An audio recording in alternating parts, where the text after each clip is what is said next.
Saturday, May 27th, 2023, Monaco 64, home of alternative economics and contrarian views.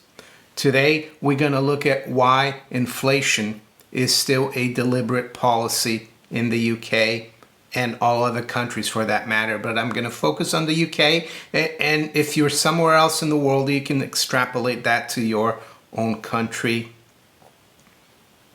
And of course, we have to understand that inflation is the abnormal increase in the supply of currency and credit in the economy, and it's usually only possible in a fiat currency regime.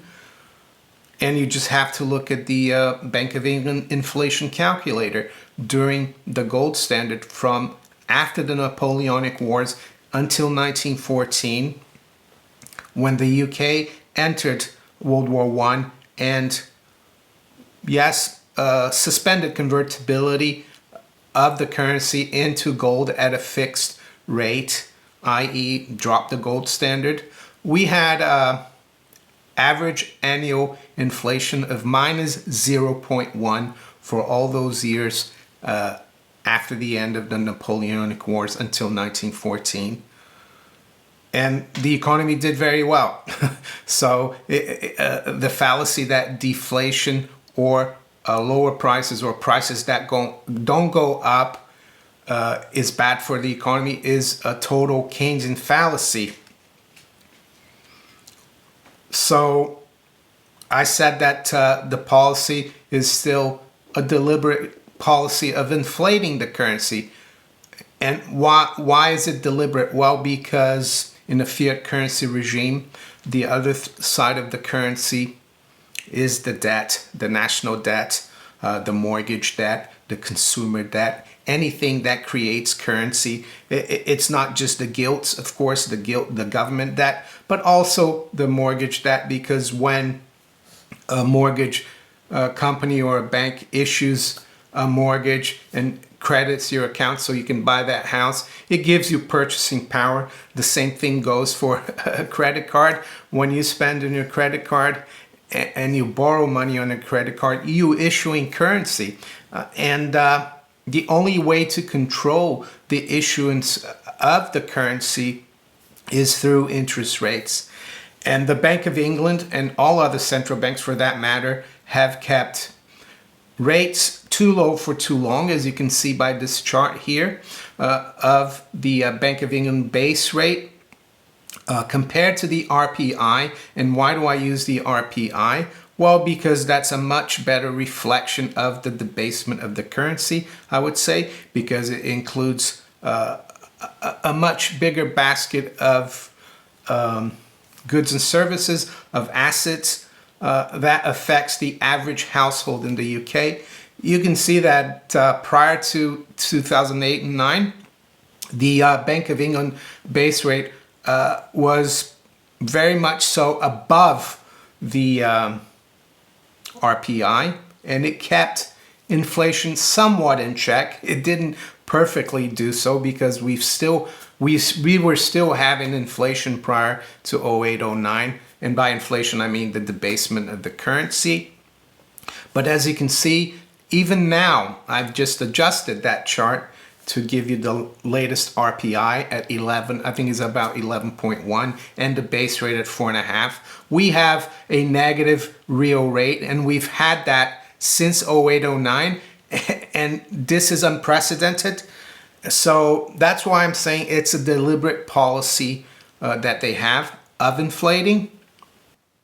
So with all that's going on with our economy, with our currency, with inflation, I've got a couple of special deals to announce for you here in the UK and also around the world. The first one is that new users of the Glint app, if they use my referral code Monaco V50, they will get 50% off vaulting and insurance fees for the next 12 months. This promotion, though, only lasts to July 14th. And the second one, this is more for my UK viewers, is the gold investments special that I announced yesterday as well.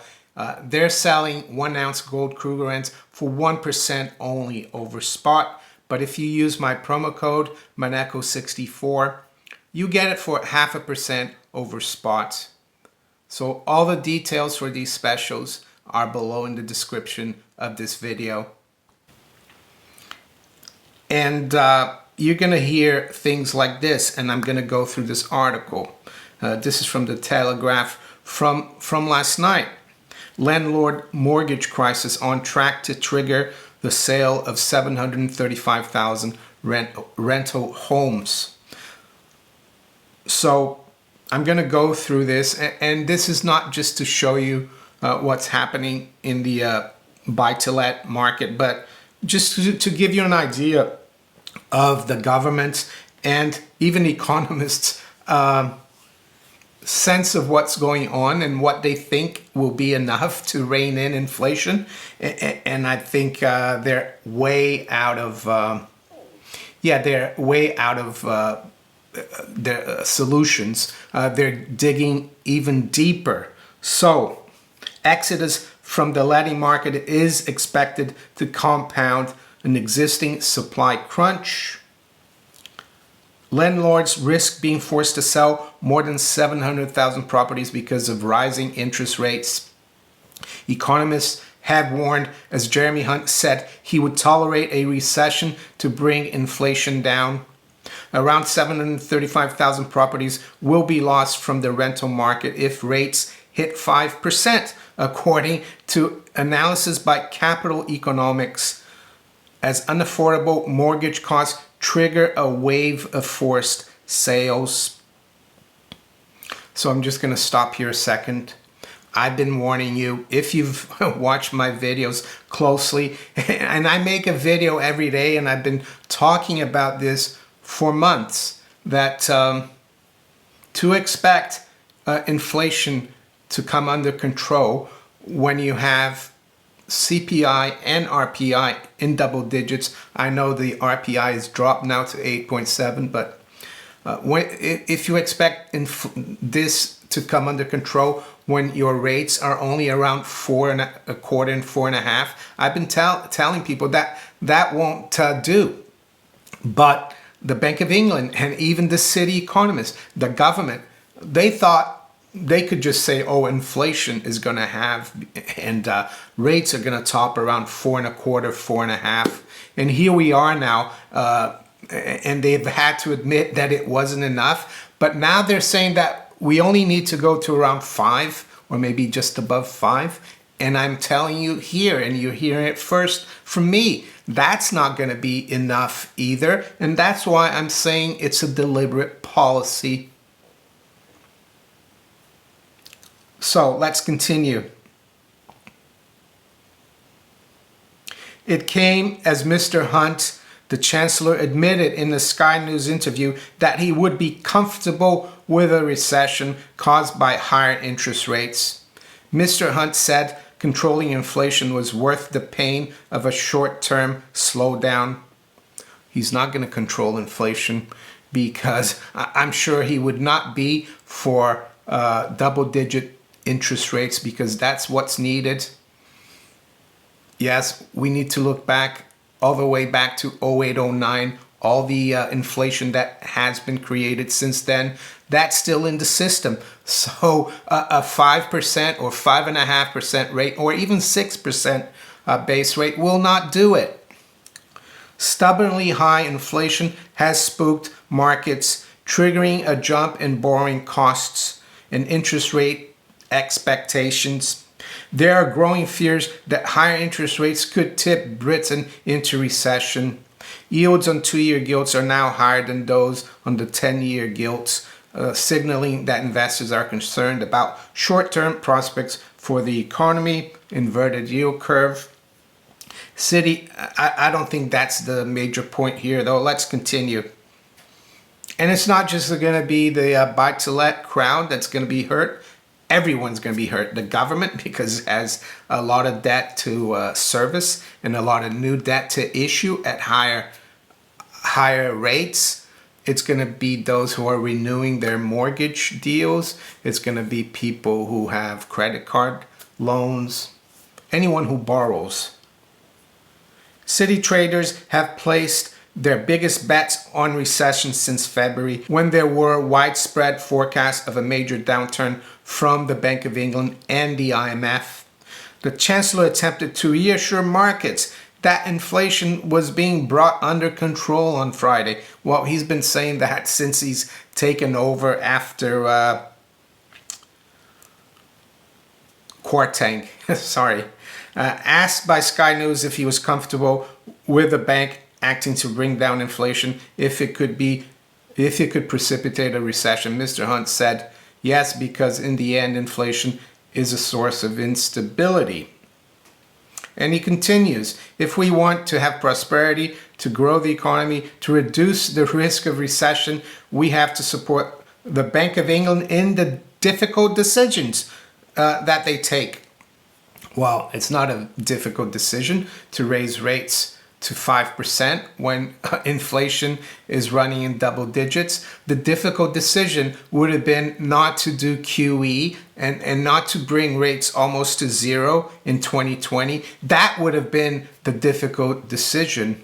But unfortunately, we're paying for all those bad decisions right now. He added, I have to do something else, which is to make sure the decisions that I take as Chancellor, very difficult decisions, to balance the books so that the markets, the world, can see that Britain is a country that pays its way. All these things mean the monetary policy of the Bank of England and fiscal policy by the Chancellor are aligned. Well, I haven't seen balanced books in decades. And by balanced books, I mean a budget, a balanced budget, or a budget surplus. We've been running deficits, never-ending deficits for a couple of decades now. Capital Economics said landlords are being forced to sell their properties because of a government decision to slash tax relief on mortgage interest payments, pushing up their costs.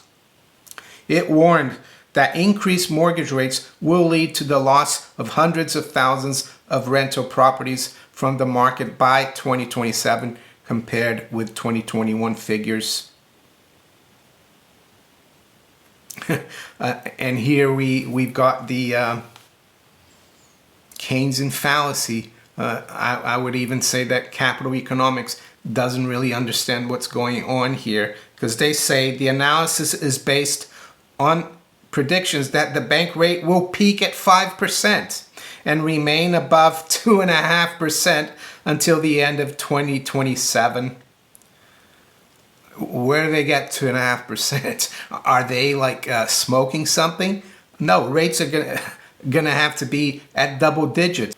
Markets now expect interest rates to peak at 5.5%. Well, I guess markets can be wrong as well, and I think they are, meaning the damage to landlords would likely be even worse. So I think it's going to be even worse than the market thinks. I'm not going to go through the rest of this article. You can read it. I'm going to put a link to it under archive.ph. It is in the Daily Telegraph.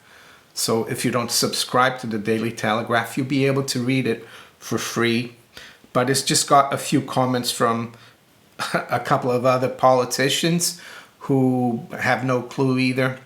That's all I would say.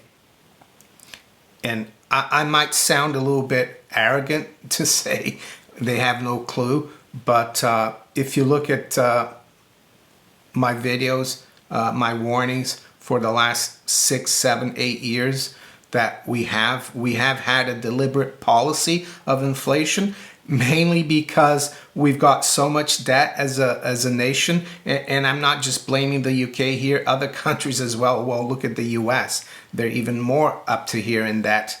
That the only way to pay off that debt is in currency that is worth less, and that's what they're gonna do. What if they don't do that, you might ask? What if they let everything collapse? Well, it might collapse. Not that they want it to collapse, because I think politicians, central bankers, and Wall Street and the City of London don't want that. It will hurt them massively. So, yeah, even if that were to happen, you want to have something outside the system, something that holds its value, something that's not related to the system, like stocks and bonds.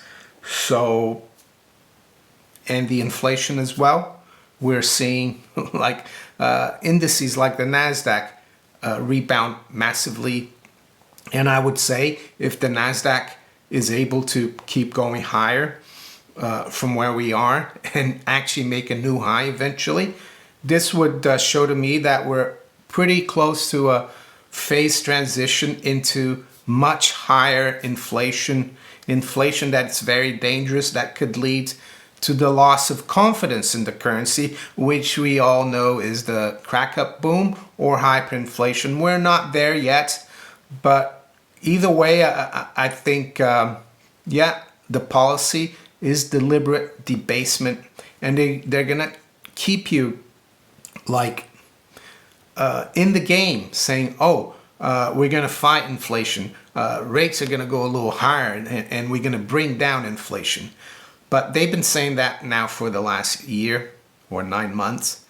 And they're going to keep saying it again. And every time it's going to go higher, they're going to keep digging even deeper, an even deeper hole. That's what they're going to do. And the general public, they're going to get hurt. The middle class, the wage earner, the pensioners, yeah, they're going to get hurt. Politicians, of course, they can always give themselves pay rises. We just saw Boris Johnson buy an almost £4 million house. He stayed for free in a rented a property in the best area of London for free, actually, from one of his political donors. So there's a lot of corruption out there as well, and it's not just here in the UK. And that's all a symptom of what's going on with the currency, with the inflation. You get a lot of disrespect for authority and government. I think that's gone out the window, and these are just symptoms of end of a currency, I would say, or a period of very high inflation that could eventually become hyperinflation. With that, I'm gonna wish you all a very good rest of the long weekend. I think we have a long weekend everywhere in Europe and the US this weekend. I didn't do the Mike and Mario show yesterday because Mike went away with his family on a holiday. And yes, that's it. So enjoy your long weekend. Take care. Bye.